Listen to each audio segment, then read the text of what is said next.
You know the drill. An employee leaves on bad terms, and suddenly you're racing the clock, clicking through portal after portal to lock them out before damage is done. Then you still have to fix the mailbox and hope you didn't miss a step. What if all of that was one script that runs in seconds? By the end of this lab, you'll have a same-hour offboarding process that disables the account, kills active sessions, and converts the mailbox. And because mistakes happen, you'll also be able to bring a deleted user back and rebuild everything that was stripped away. You're learning to script offboarding and recovery. That same automation mindset scales to building AI agents that handle user lifecycle, licensing, security, and more across Microsoft 365. This course teaches you to develop those agents using Microsoft Graph, Python, and Azure AI, with hands-on labs and a full capstone project. We start by building a service principal identity that can sign in without a human, making every step schedulable. First, you disable the account immediately using get mg-user and update mg-user. Next, you revoke all active sessions and tokens with revoke ng-user sign-in session. Then you convert the mailbox to shared before touching the license, using Connect Exchange Online and set mailbox. After that, you remove the license assignment with get mg subscribed SKU and set mg user license. We cover the twist of restoring a mistakenly terminated account through restore ng directory deleted item. Finally, you re-enable the account and rebuild what deletion stripped away, using new ng group member and update ng user. You walk away with a complete set of scripts you can run on any Microsoft 365 tenant. Before any of this can be automated, the tenant needs an identity that a script can sign in as.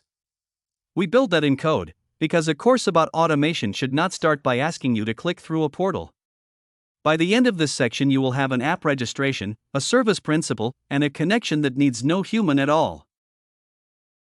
We install the Microsoft Graph module for the current user. This avoids the need for local admin rights and keeps the setup self-contained. The force and allow clobber flags ensure a clean install even if older versions exist. We connect interactively with permissions to create app registrations. This is the only time we use delegated permissions. The scopes application read-write all and app role assignment read-write all let us register the service principal the course will use. We register an application named M365 Offboarding Automation. Then we look up the exact permission IDs from Microsoft Graph's service principal by name, never by guessing a GUID. The three permissions cover disabling users, managing group memberships, and restoring deleted items, which is exactly what the offboarding labs require.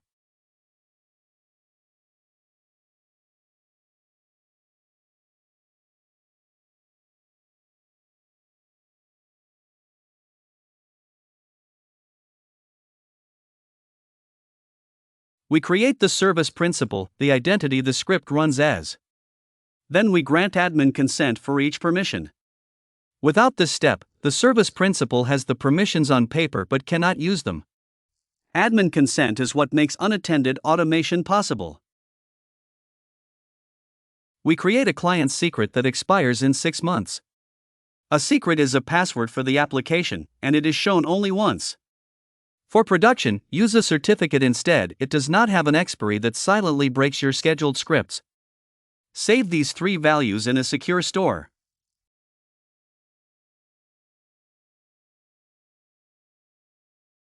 We connect as the service principal using the client secret. This is the unattended login pattern every lab in the course will use. No browser, no consent dialog, the script authenticates by itself. The getMG context command confirms we are running under the application identity with the scopes we granted.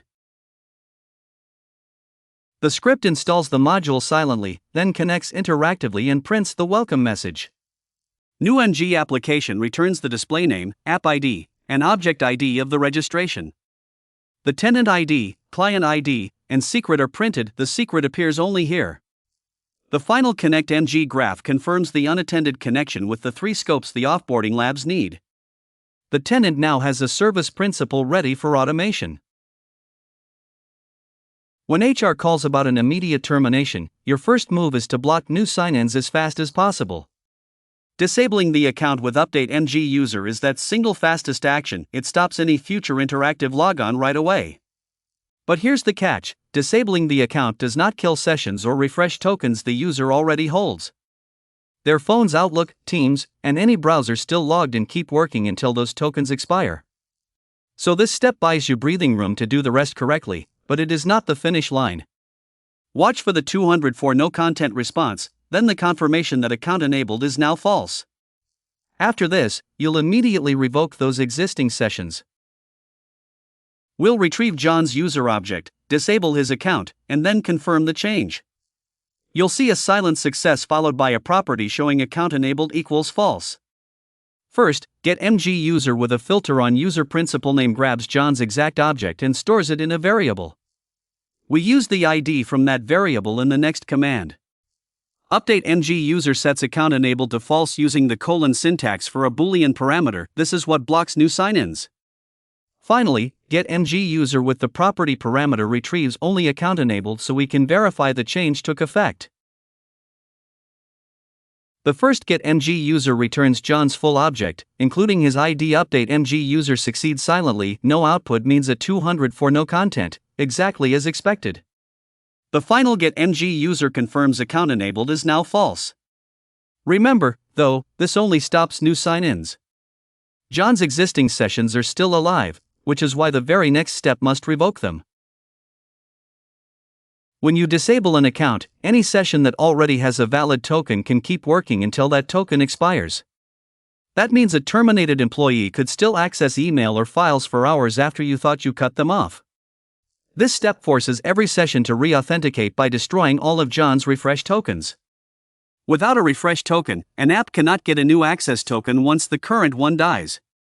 You are about to watch a single command return a confirmation that those refresh tokens are gone. Keep in mind the pitfall: any access token already issued can live for up to an hour, so this shrinks the exposure window dramatically but does not slam it shut instantly. I will run revoke MG user sign-in session using John's user ID. The command should return an object with a value property set to true, confirming his refresh tokens are invalidated. Revoke MG user sign-in session is the Microsoft Graph PowerShell command for this task. The only required parameter is user ID, and we pass the ID property we captured from John's user object earlier. There are no switches or extra options here. This is a single, direct revocation call. We get back a simple table with value equal to true. That true means Graph accepted the revocation request and John's refresh tokens are now invalid. The next time any of his apps tries to silently refresh a token, it will fail and prompt for sign-in, which will also fail because the account is disabled. Just remember that any access token already in flight could still be valid for a short while. When an employee leaves, you need to preserve their mailbox for review without paying for a license. The trick is converting it to a shared mailbox, but only while the license is still attached. If you pull the license first and the mailbox is over 50 gigabytes, it can lock into a read-only state because shared mailboxes over that limit still require a license. By converting first, you sidestep that risk entirely. This step switches tools to Exchange Online PowerShell because mailbox type conversion has no Graph SDK equivalent. You're about to check the mailbox size, then flip the type to shared, and watch the output confirm it worked. I'll connect to Exchange Online, check John's mailbox size and display name, then convert it to a shared mailbox. The output will show the type change to shared. First, connect Exchange Online opens a session to Exchange Online. Then get mailbox with the identity john.reyescontoso.com pipes to select object, pulling just display name and total item size so we can see the mailbox size before conversion. Finally, set mailbox targets the same identity and sets the type parameter to shared, which flips the mailbox type without touching the data. The output shows John Reyes with a mailbox just over 12 gigabytes, well under the 50 gigabyte free shared mailbox limit. The conversion completed silently, which means the mailbox type is now shared and no data was lost. Because we converted before removing the license, we avoided the pitfall of a quota lockout that could have happened if the mailbox had been larger. Once a mailbox is converted to shared, it no longer requires its own license. That E3 seat is now wasted, and finance needs it for John's replacement. But before we pull the license, we have to check how it was assigned. If it came from a group, a direct removal will appear to succeed, but the license will silently reappear the next time that group syncs. The real fix in that case is removing the user from the group, not repeating this command. We'll inspect license assignment states first, and only proceed with set MG user license if assigned by group is null. Watch the output, you'll see the SKU ID and assigned by group column, then the license removal returning an updated user with an empty assigned licenses list. We'll retrieve John's license assignment states to check for group inheritance, then run set MG user license with an empty add licenses array and the E3 SKU ID and remove licenses. The result should show assigned licenses cleared and the E3 seat count dropping by 1. First, we get John's license assignment states so we can see the SKU ID and whether assigned by group is null. Then we grab the E3 subscribed SKU by filtering on SKU part number SPE3. Finally, set MG user license targets John's user ID. We pass an empty array to add licenses because we're not assigning anything new, and we put the E3 SKU ID into remove licenses to strip that specific license. The first table shows John's license assignment state, the SKU ID for E3 is present, and assigned by group is blank, confirming it's a direct assignment. The second block is the user object returned by set MG user license. Notice there's no assigned licenses property shown, meaning the license was successfully stripped. That E3 seat is now free for finance to reassign. If assigned by group had shown a group ID, this removal would have silently failed on the next sync, and we'd need to remove John from that group instead. When an account is hard deleted, it isn't truly gone, it moves to Intra ID's soft delete recycle bin for 30 days. That gives you a window to reverse a mistake like this one. Since John's live object no longer exists, you can't query him normally. Instead, you search the deleted item's endpoint by his user principal name. Once you confirm the object is recoverable, you restore it using the deleted item's ID, which is the same GUID he always had, but you must fetch it through the deleted item's context first. The restore brings back the identity, but not its former state. The account returns disabled, stripped of group memberships and licenses. Watch the terminal for the restored directory object, and keep an eye out for UPN collisions if someone else claimed that address in the meantime.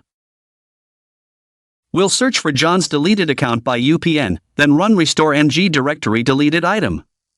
The output will show his restored user object, same ID, same UPN, but disabled and without his old access. First, we try to get the deleted user by his original ID using get MG directory deleted item as user. The error action silently continue keeps the terminal clean if that fails. If it comes back empty, which it will, since we don't have a live reference, we fall back to a filter search on user principal name, looking for john.reyescantoso.com. Once we have the deleted object, we pass its ID to restore MG directory deleted item, which brings the account back from the recycle bin. There's John's restored account, same GUID, same UPN, listed as a member. Notice the output doesn't show account enabled, but the account comes back disabled by default. If a new hire had already taken that UPN, this command would have thrown a collision error instead. Now we have the identity back, but we still need to re-enable it and reassign everything that was stripped. When you restore a deleted user, the directory object comes back, but everything attached to it, group memberships, license assignments, stays stripped away. If you re-enable the account first, you create a window where John can sign in but has no access, which is exactly the half-finished state that caused problems the first time. So we rebuild in the right order, add him back to his finance group, reassign his E3 license, and only then flip account enabled to true. There's one more trap: his mailbox was converted to shared and never deleted, so Exchange still thinks it's shared. That needs a separate set mailbox command in an Exchange session. Graph will warn you. Watch the final get MG user, you'll see account enabled true and the license SKU ID present, proving John is whole again.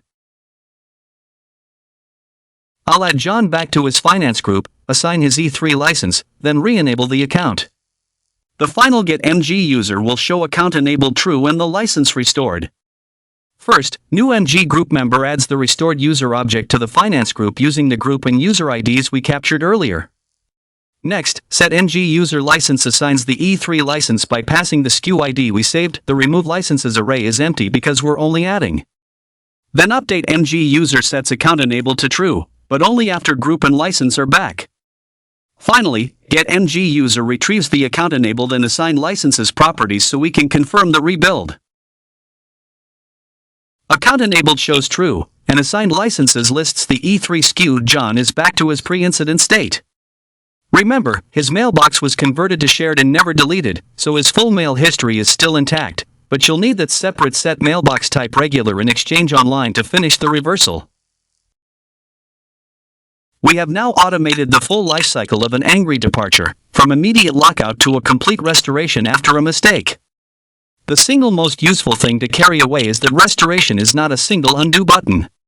It is a deliberate sequence of re-enabling the account, reassigning the license, and re-adding group memberships, because deletion strips those away. Having that script ready means you can fix a wrongful termination in seconds, not hours.